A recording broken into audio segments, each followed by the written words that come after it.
your man's boy Original back to the channel, man. Oh man, it feels good to be back.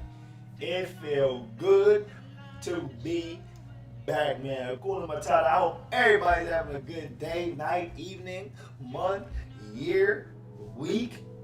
Oh, and I hope it's all good for you whatever time of the day you watching this. I hope you just having a good time, man. It feels great to be back. Now today we're gonna be doing one of my most requested videos of all time. It's so requested that if you go on YouTube into the search bar and type in EDAB, you don't have to finish the breeziest part. EDAB, Edith Breeziest scary stories come up like that. Look, I ain't ashy either because I know somebody will try to get me with the ashiness. It's just because the angle. It's the angle. See, I knew because y'all be trying to get me. You ain't gonna get me. I will go put my cocoa butter right on. See, because I know y'all be trying to get me. So today we're gonna be doing a scary story time by Mr. Nightmare. Y'all know he be spooking me. Y'all know it. And I think this is my most requested because y'all know that I know that y'all know that I know that y'all know that this be scaring me. I don't like scary stuff. I don't go to the movies, see scary movies, none of that.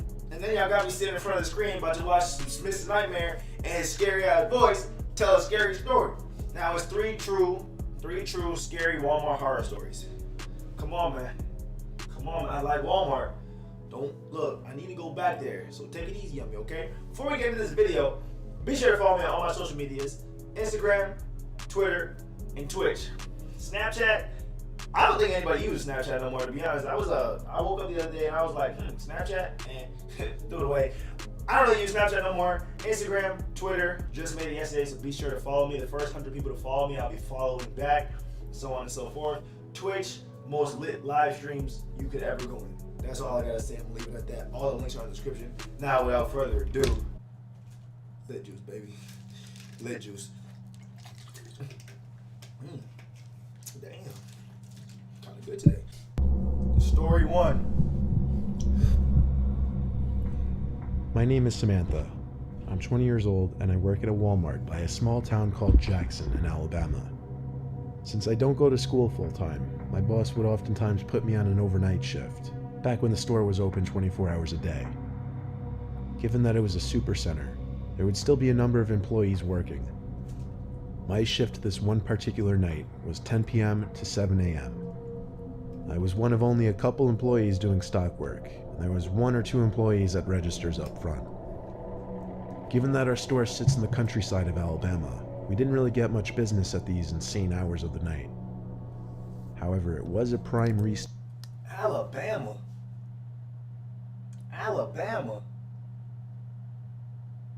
I feel like scary stuff happen out there all the time. They do got Miss Alabama though. Go look her up. I ain't staring you wrong. Stocking period. I didn't personally know the other employees working that night, but it's not like we'd run into each other in the giant store anyway. I started my night folding pants in the men's department and generally tidying up. I kept headphones in at night because usually there would be no one to tell me to take them out. The customer came to the jeans section, and at that time it was around 11:30 p.m., so it wasn't really that weird. People would still come in and close shop till usually around midnight. The customer came up to me and asked me if we had any more of the specific pants he found in a different waist size. I apologized and told him only whatever was on the rack. He thanked me and walked away. She lying. She knew she could have went to the back to go check. She knew. Just like when McDonald's tell you the ice cream machine broken. It ain't broken. It ain't. You go there too late, they just don't feel like making no damn ice cream. That's all. If they could tell you the cheeseburger machine broken, they would tell you that too. Or the french fry machine, they'd tell you that too. But they know, they sticking with this ice cream, you know? So she didn't want to go in the back, so she was like, nah, only on the shelf. You see? It's crazy. It's crazy out here. I made accidental eye contact with him as soon as he stood by the rack putting the jeans back. It was kind of awkward. He walked away and I continued with my work. Some time passed and the store started to look like a ghost town. No one to be seen as far as the eye could see. I think it was like 1 a.m. I had made my way over to the appliances section. I was doing a lot of back and forth work with boxes from the back section where we kept all the items that were yet to go out. I brought a wagon full of boxes to one of the aisles and started stocking the shelves. Because the shelves were empty though, I was able to see someone through the next aisle over, and they were watching me. Well, only up until he noticed me notice him. Then he looked away. But his eyes looked really familiar. That was one of them. That was one of the moments where you be like, you got them moments. I know y'all trying to play me right now. Look. Oh shit. Oh. You got the moments in public. I know what she's talking about. I know exactly what she's talking about. I stepped closer to get a better view, and I realized it was the same customer from like 2 hours earlier. How in the world could he still be in the store? Damn, he's still in the store? Without making it obvious, I took the wagon with me and passed the next aisle over just to get a look and see if the man had any items in his hands. His hands were completely empty. No way could he be shopping for 2 hours and not pick up a single thing. Something wasn't right. I quickly finished up restocking the shelf with coffee machines and other appliances, then brought the empty wagon to the back area. I chilled out in there for a while because, quite frankly, I felt like that guy might have been following or watching me longer than I realized. I played on my phone for a little while in the employee lounge.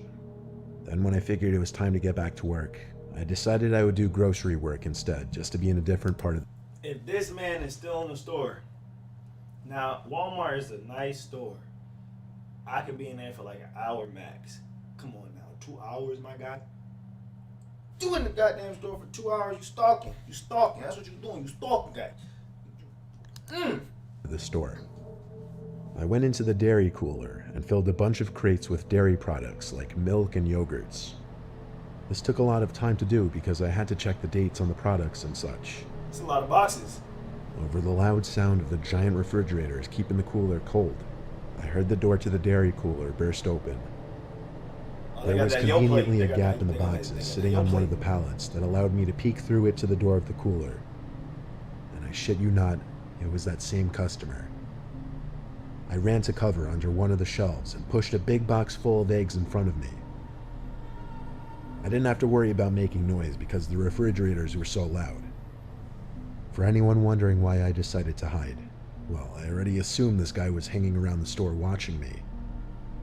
Seeing him in the employees only section, never mind that, coming into the dairy cooler, seemingly something bad was definitely about to go down. I hid behind that box with my head down for the longest time, expecting to hear the doors to the cooler open and close eventually. After a while of hiding and not looking, I assumed maybe he left after looking for me. I lifted my head from my arms for the first time and looked up in front of the box and screamed. He was right there, smiling at me, standing over the box. But his smile vanished as soon as I started to scream. He tried putting his hand on my lips to muffle my scream, but I didn't allow that to go any further. I pushed the box of eggs over, right into him, and the eggs falling to the floor made him step back, looking down at his shoes. I ran right past him, but he didn't. He got them dairy shoes now. Spilled all the eggs all over his shoes. That's what he get, yo. Imagine that.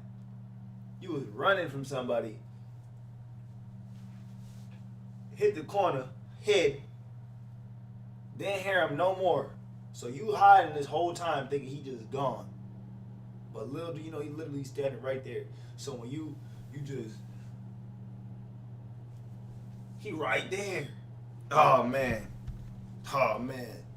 Little P would have came out on me. I ain't gonna hold you. Didn't grab me, so I continued to run till I found another stock worker and told him to help me. The employee's name was Bob, I remember from his name tag. Suddenly, the man from the dairy cooler came up to the two of us and apologized, explaining that he was from corporate and was coming to make sure everything was running smoothly. He said he didn't mean to scare me and was simply checking up on me in the dairy cooler to make sure I wasn't slacking off. This Bob guy seemed to believe it all, but then again, he didn't seem very smart at all. I asked the man why he put his hand on my mouth, and he said he was trying to avoid making a scene. Then, shockingly, he gave me the order to finish up the appliance section, and he disappeared.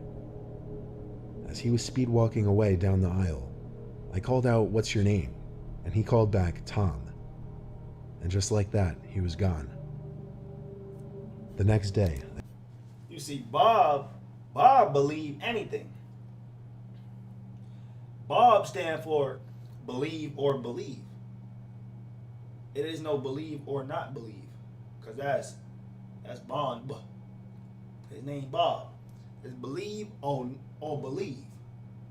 So he believe anything you tell him. To be honest. I called one of the managers and asked if there was supposed to be a visit from corporate the night before, and if a creepy man named Tom sounded familiar. My manager, Margaret, said it sounded like complete bullshit. There was no record of anyone from corporate named Tom who was supposed to come visit, nor would anyone from corporate ever be in the store at 2 a.m. They then went ahead and checked the camera footage, and a police report was filed when they realized this was a random man, and the cameras proved this man had been stalking me between the aisles for the better part of the first few hours of my shift. I told Margaret I couldn't do night shifts anymore after that, and she understood. I still work there, but more so as a day stock person or a cashier. It feels good to be back. First video on the new channel. If you guys, well, obviously most of you came from, or all of you came from the previous channel, you know what happened. It's okay, minor setback for a major comeback. We're gonna be lit all year. Let's chase this again, man. This is the goal right here. We're gonna look at this every day and we're gonna chase this again. You're gonna get a whole bunch of videos from me on this channel. You're gonna get these. You're gonna get story times from me. You're gonna get you're gonna get some gaming content. You're gonna get some gaming story time content, and then you can get pranks, public. We're doing it all. We're doing it all, man. So I hope y'all ready, man. The comeback is real. Eater Breezy is gonna have the greatest comeback in 2019, and if not 2019, definitely 2020. But at the end of the day, Eater Breezy is gonna have the greatest comeback of all time. 2 channels gone. We gotta fight through it, and we gotta get back to the top, man. Like I said in the beginning of the video, be sure to follow me on all my social medias. Links are in the description. It's Eater Breezy, it's everything though. Instagram, Twitter, Twitch. The biggest thing right now for me is Twitch. I need support. Watch the streams, pull up to the streams. I promise you, you will not be disappointed. Pull up to the Twitch streams. It'll be lit. V-Bucks giveaways, story times, reactions on the stream, all of it. All of it. So pull up.